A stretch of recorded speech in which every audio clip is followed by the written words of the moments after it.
Hi guys, and welcome back to another episode of Sailing Like Daddy. This week I take the sails off Max Seeker, ready for winter. I have an absolute nightmare with my log and speedometer, and we make some headway with the issues surrounding my water tank. So let's see what we got going on. See you on the other side. Roll intro.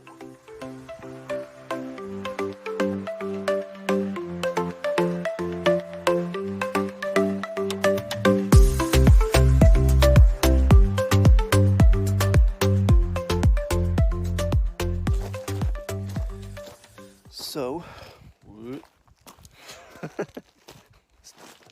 YouTube stuff's dangerous. So, like I said, first thing to do this episode is get whoosh.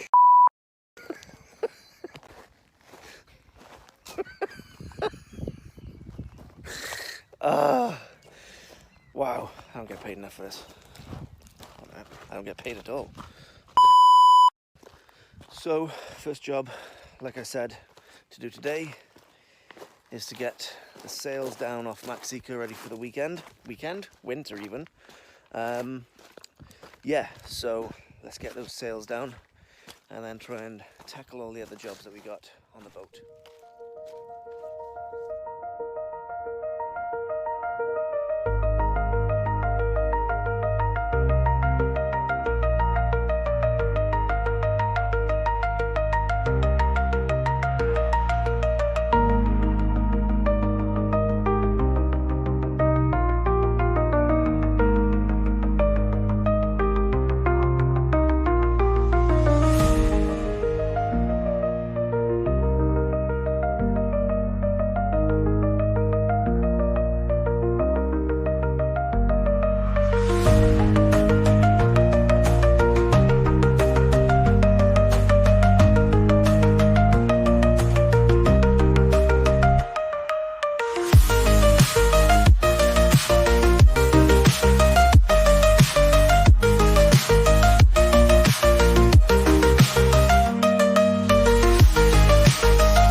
So, it was about a week and a half before we were supposed to do the TENBY trip. The trip that we won't talk about. Sounds like a very kind of like Gavin and Stacey sort of a fishing trip, doesn't it? So we were supposed to do that, and we'd had some rough winds coming through. I was in work on the Monday, and I had a phone call from the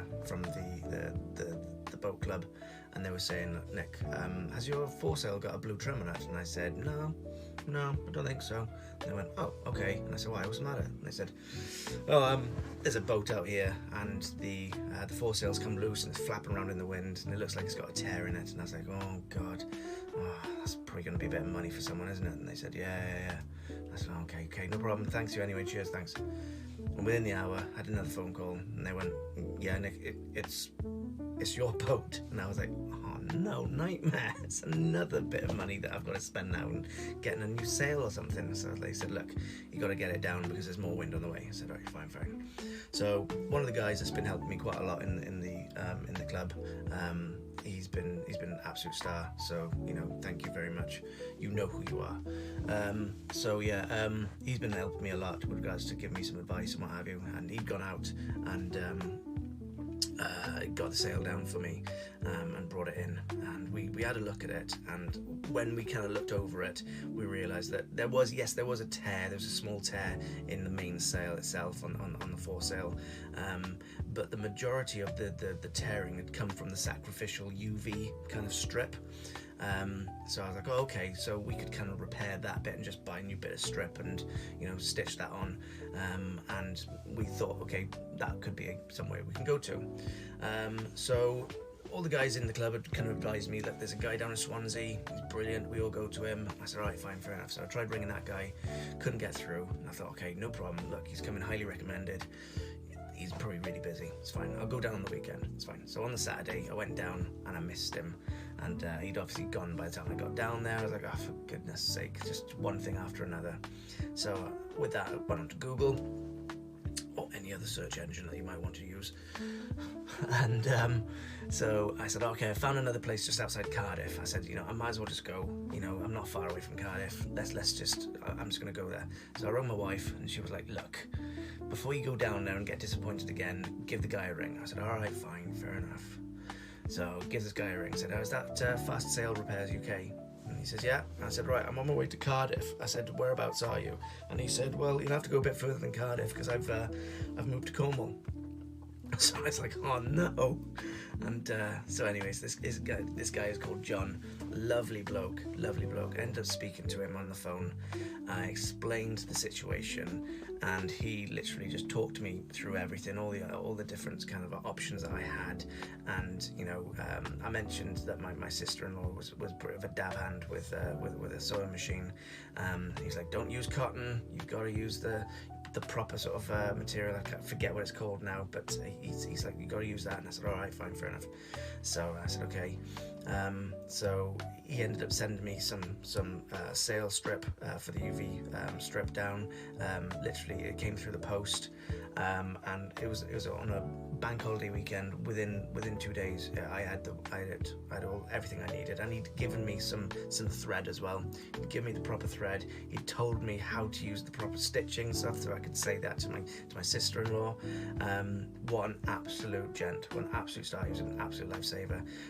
So I'd given that to my sister-in-law. She was an absolute legend as well, and managed to stitch everything just ready for me. I didn't have the sacrificial start UV on the day, but she'd managed to tidy up the edges, tidy the repair on the actual sail. So without those guys, I would never have been able to get towed back from Tenby. But on a serious note, I owe them a lot. So I just want to say massive thank you.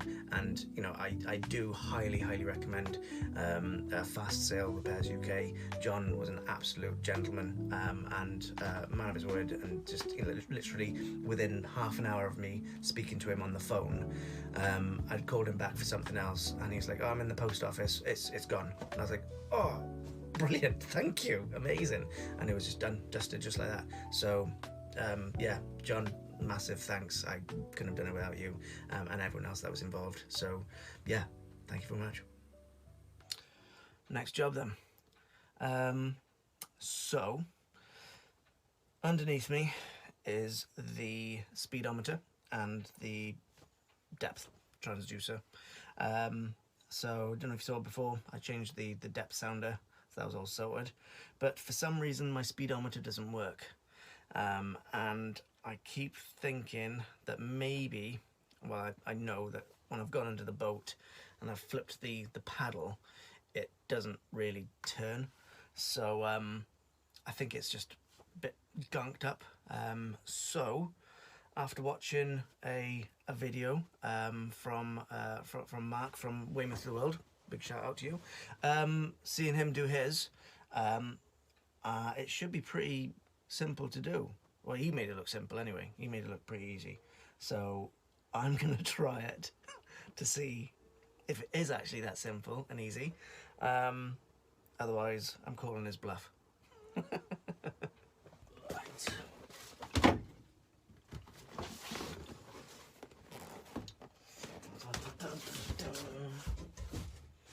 Right.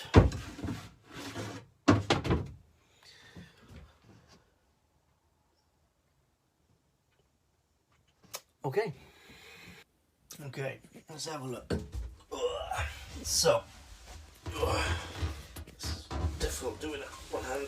Plus, I'm fat, so. Okay, that's my transducer. There's my speedometer. So, as we can see here, there is actually an arrow. There is an arrow. But the arrow is pointing for some reason to my stern. So I don't know if that's got something to do with it. But let's try and undo this anyway. So that should just, holy moly. Right. Whew.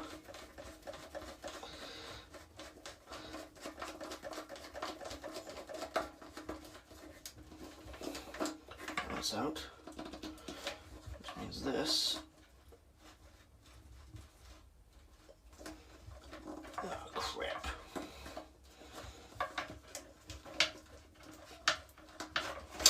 Oh. Damn it, Janet. It did it. It did a thing. Oh jeez Louise. There's like no movement on that whatsoever. Okay.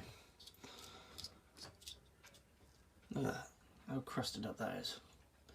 Minging. Alright, cool. Let's see if I can pop the pin out of that and see if I can clean that up. Back in a bit.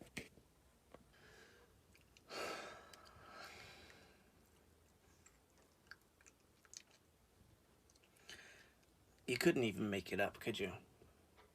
But in true form.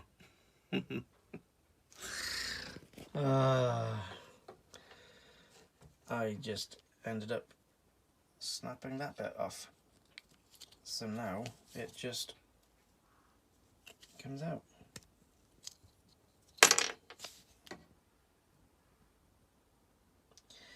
Oh, well,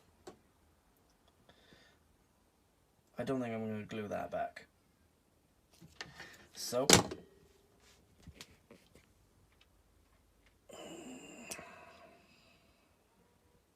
I'll probably just buy myself a new one. The plastic was pretty brittle, mind. Yeah, pretty brittle. So, hey, get a new speedometer. So, the delivery's come, and in it I've had some sales slugs and some connectors, because there was one or two missing from my sale before, so I got those. I don't know if you can see here, I had to buy the brand new, well, I'd say brand new, but I had to buy a new Target 2 NASA depth sounder in one of those things. This is my log. This is an old one, but this, I don't know, OCD kind of thing going on here, so I went and bought a new one. So it's going to look nice and swanky and uniform because I am that vain. So that's that. And the last thing I've got is yep, new speedometer. So I bought this from a well-known online chandlery. I was looking to get a new unit as well, and altogether for the speedometer and for the head unit it was about 104 quid. Now I know that this kind of comes on and it works, so I thought rather than getting the whole thing first of all, I'm just going to change what's been broken so far, and fingers crossed just by swapping this over it'll work with that. and this was only about 30 quid, I think it was. So it's just a matter of just popping it in and connecting that. That's it, you know, which is same thing as I did before. Yeah. So let's see how it goes. So there you go. Nice swanky new. Yay! Right, let's get this thing on then. So right behind here is, let's do this. Okay, so here's the panel. I must have known I was going to take this off again because I've only got 2 screws in it. So that's that. So that's the first job. Let's get this off. Okay, so that's now off. That was stuck in there good, but yeah, cool, that's off. So the only thing now to do is to reconnect the new speedometer. I'm not going to wind it through just yet. I'm just going to just do it here before I actually put it in, just to make sure it is showing a reading then on the monitor. Okay, this hooked up just by there. Just do this. Let's have a look.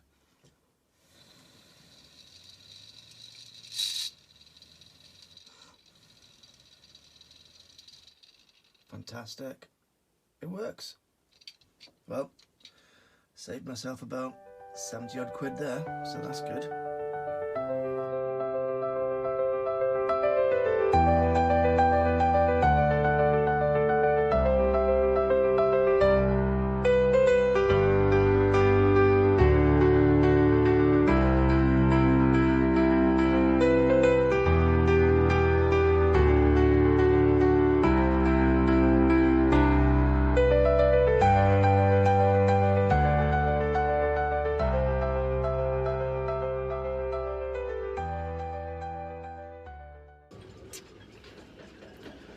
So I've just gone and cleaned out my V-berth, put my bed in away and wrapped that up for the winter and what have you.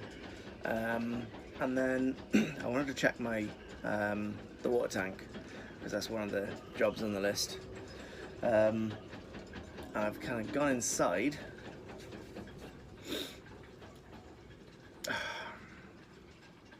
And it's full of water. So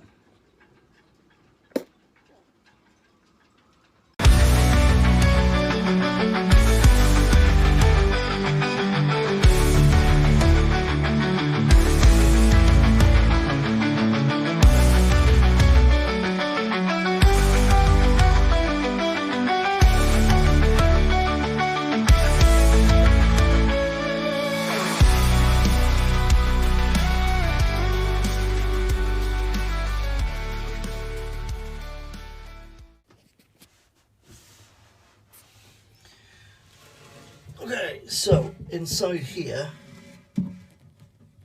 we have this going on, this crack all the way up there.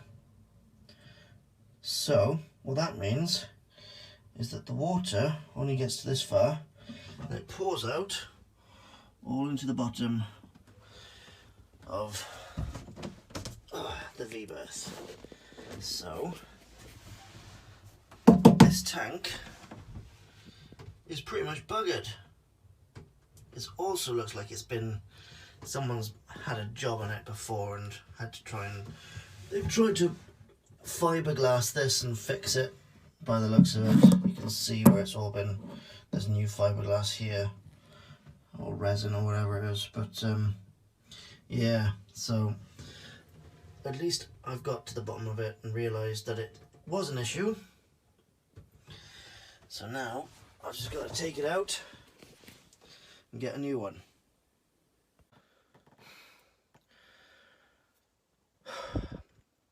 That was a pain. It was a pain. But looking inside, had that crack in it, so I just had to get it out. So I ended up cutting it in half, and it is now gone. So no more water tank. I've I'm going to buy myself a new one. They've also got kind of rubber water bags, so I might look at that. But yeah, what a pain. Well, that is it for today. The rain's just started, so that's me done. Yeah, so we're getting there. We're getting there with some of these jobs, so that's good. Next time, I'm probably going to do a video next time on something a little bit different. So yeah, well, let's say different. It's not really different, but I mean, it's still to do with boats. But yeah, anyway, cool. I will see you next time, guys. Remember to like, share, subscribe.